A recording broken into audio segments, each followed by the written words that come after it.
hablar de él, porque a veces hay crisis y críticas muy injustas sobre un personaje que ni siquiera sus restos están también aquí en Sonora ni en México, están en París totalmente, murió de cáncer de la garganta, que se hizo muy amigo de la familia Obregón, le dio la dirección de la primera escuela primaria que se fundó en Guatabampo en 1895 a una hermana del general Obregón. Luego promovió a José Obregón, que aquí hay unas calles, uno de los hermanos del general. Luego la familia del general Obregón emparentó con el general Serrano. Es que no se puede imaginar Obregón sin la liga con Álamos y el sur de Álamos y todo eso, y el Fuerte y Choix. Serrano vino con su familia y muchos del Valle del Fuerte vinieron a Guatabampo. Totalmente, las familias que se fueron arraigando, más los extranjeros, la migración libanesa, japonesa, china, que también llegaron a Guatabampo. ¿Y esos cómo fue que llegaron? Bueno, acuérdate que Yavaro se convirtió en un puerto de altura, venía gente de las hambrunas. ¿Pero de qué parte, de qué época es Yavaros? Yavaros, así como puerto especial, agarra grandeza cuando mete el ferrocarril el general Obregón. 1820 y tantos. Como presidente de la República se empiezan a hacer los planos entre el 20 y el 24. Sí. Empiezan las bases a comprar los terrenos de la estación de Navojoa para meterlo por San Pedro, Chojoa y demás. Sí. Y lo termina Plutarco Elías Calles en 1925. Sigue existiendo ese tren, ¿verdad? Sigue moviendo. Va una vez por semana a recoger carga. Antes llegaba hasta Yavaros, porque iba a recoger productos y llevaba agua, porque no había sistema de agua potable en Yavaros, llevaba grandes tanques para la población y demás. Cuando se hace famoso, bueno, yo creo que el general Obregón lo pone en la geografía, porque cada vez que venía de México, llegaba el barco a Yavaros, de ahí se pasaba a Guatabampo y a Navojoa. Acuérdate que no había, ¿cómo se llama? En la ruta de Nayarit, Jalisco, un desorden de barrancas, ahí se interrumpía el tren y tenía que hacerlo por el mar, pero además el mar era más seguro, ¿no? Sí, claro. Ahí tú veías una lancha, un barco que te quisiera atacar a kilómetros de distancia. Y ya claro te atacaban los indígenas. Entonces es clave la presencia del general Obregón, como es clave la presencia de los Topete, don Fausto, doña Aurora y don Ricardo se vienen de Álamos. Ahí dimos un gobernador de Sonora, dimos un jefe de la policía del Distrito Federal. ¿Estás hablando de los generales, los militares? Líder de la Cámara de Diputados. ¿Quién era el jefe? ¿Roberto Cruz? Bueno, Roberto Cruz... ¿O quién es ese jefe de la policía que estás hablando? Ricardo Topete. Topete. Sí, cierto. Líder de la Cámara de Diputados. Es cierto. Acuérdate que cuando matan al general Obregón, él está a un lado. Pero espérame, ¿de dónde salieron todos estos soldados de Álamos, que se convirtieron? Estos militares que llegaron a ser de altísimo rango en la Revolución y en México. La necesidad... Obregón los arrojo, pero hay otros. La cultura. ¿Y agricultores? Y agricultores, pero que venían precedidos de una cultura del esfuerzo impresionante. Brutal. Sin créditos, sin expectativas, sin movilidad social, no digo clases medias, sino clases bajas en general, sin oportunidades, que la revolución les abrió las puertas. Y se tuvieron el valor de irse a la revolución, incluyendo indígenas, ¿no? Porque hay indígenas mayos que fueron generales. Sí, por ejemplo, tú vas a la tumba de Obregón y a escasos 15 metros está la El Chito Cruz. Famoso. Ayudante de siempre. General. Que llegó a general y muy respetado en el área del Júpare y todas esas partes, porque de ahí lo sacó el general. ¿Por qué gana en el área rural la presidencia municipal de Guatabampo el general? Porque habla la lengua, fíjate. Es decir, su contacto permanente con la comunidad indígena, hablaba el dialecto mayo. Entonces todos estos jóvenes que llegaron a generales, ¿eran muchachos de ahí de...? Álvaro Obregón, por ejemplo, pues ya, ¿qué vamos a decir? Don Francisco Serrano, que las memorias dicen que quiso ser candidato a presidente de la República en 1927, lo mataron en Huitzilac, el 4 de octubre, el día de San Francisco. Otra precisamente. Historia. Gutiérrez Cázares, que nació en Guatabampo, que fue gobernador de Sonora a la caída de Ramón Ramos en 1935 por el pleito de Calles contra Cárdenas. Ignacio Otero Pablos, general siempre muy cercano al general Obregón, villista en un tiempo y maitorenista, después hizo el pacto con el general Obregón, heredero de una tradición de los Otero Pablos, de distinguidos militares, Alejandro Parra, Juan Cruz, Crisóforo Vázquez, de muy recordada memoria, Eugenio Martínez, no tan agraciado ni tan exitoso porque le tocaba hacer las peores cuestiones cuando matan a Serrano, dicen que es el que le levanta la cobija y le dice cómo quedó general al general Obregón, ¿no? Panchito. Y el general Obregón es cuando le dice, ay, qué mal te dejaron, Pancho. Es lo que se dice en los libros de historia. Está Anselmo Macías Valenzuela y Pablo Macías Valenzuela. Gobernador de Sonora, gobernador de Sinaloa. Está don Fausto Topete, que fue gobernador de 1927 a 1931, pero cayó en 1929 por el movimiento renovador, que fue el movimiento renovador, una reacción de un sector político, militar muy fuerte en contra de Plutarco Elías Calles y un resentimiento muy fuerte por la muerte del general Obregón. Y la hegemonía es decir, ahí se escribieron historias, tragedias, muchos problemas en general que nunca se recuperaron. Don Fausto Topete después se alió a un partido distinto al PNR, murió en Baja California, en el exilio, dicen, despachaba gasolina en Los Ángeles, muere en Mexicali como agricultor y ahí están sus restos. Eso es parte de la historia, una historia no escrita todavía. Que hay que regresar Román Yocupicio se pone obviamente como gente de Guatabampo, porque en aquel tiempo era la relación con Maciaca y demás.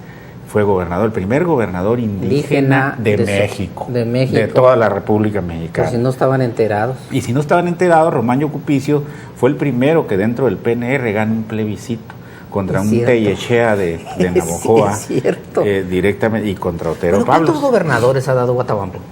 Bueno, si contamos a Yocupicio, a Fausto Topete, a Anselmo Macías, a Gutiérrez Cázares directamente, yo creo que 4.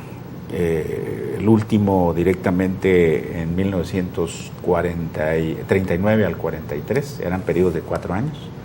Le toca al general Rodríguez relevar al general Macías ya cuando los periodos aumentan del 43 en adelante a 6 años. ¿Y precandidatos ha tenido algunos después, no? Precandidatos ha tenido muchos. Luego sigue Pedro Almada, que fue el que le organizaba las giras al presidente Lázaro Cárdenas. Un libro de él. Escribe un libro de memoria de las giras. Lo lleva a Guatabampo al general Cárdenas, por cierto. Y lo lleva por un llamado al nuevo presidente: hay que rescatar la vieja casa de don Ramón Uribe, que parece que la quieren hacer un Oxxo o un negocio.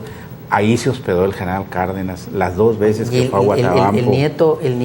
El amigo del bisnieto del general Anselmo Macías anduvo aquí hace unos años vendiendo la casa del general, por fortuna, Macías está a buen resguardo, es guardería. Sí.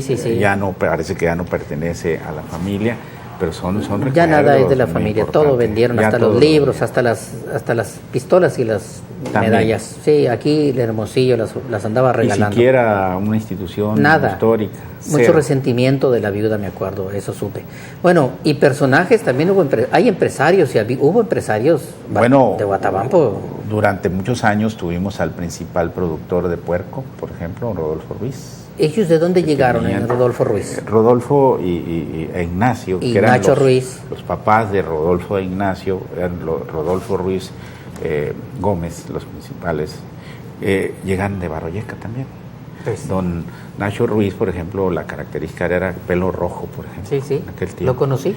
Una herencia de allá de las minas directamente, y don Rodolfo llegan de allá directamente, uno muy amigo del general Obregón y otro cuñado del general Serrano. Nada más. Se casó con una hermana del general Dedicados Serrano. A la agricultura, pero también a la industria, ¿no? Porque después... Industria, agricultura, eran los que metieron el negocio del agua cuando se podía en aquel tiempo, que ante la urgencia de ya no tomar agua de canal ni de charcos, se requería potabilizar, y el gobierno le decía: ¿quién es un empresario privado que pueda poner una bomba de agua en Guatabampo? Aquí estoy, fulano, yo te voy a financiar, tú me cobras a mí, no le cobres al pueblo, y vamos a ver cómo le hacemos. Y le entraron.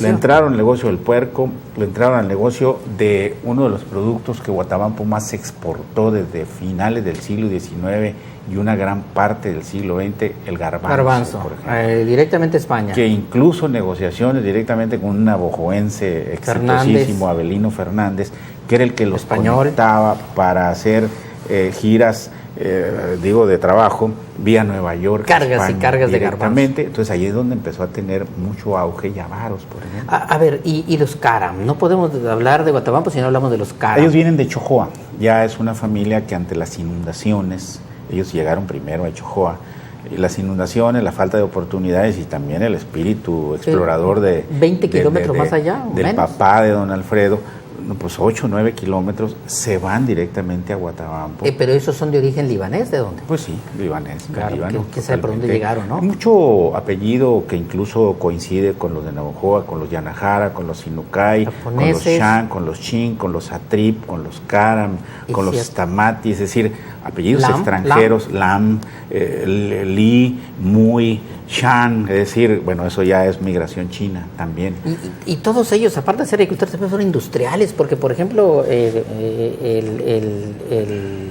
Llavaros, la fábrica de enlatado de sardina, pues. De sardina, que originalmente fue Llavaros Industrial, impulsada por don Nacho Ruiz Serrano, hijo de Nacho Ruiz, el padre, casado con doña Dolores Serrano, hermana de Pancho. General Serrano. Y el mercado, por ejemplo, el mercado, no podemos... Una ciudad no se puede imaginar sin su mercado y sin su iglesia. Bueno, el mercado.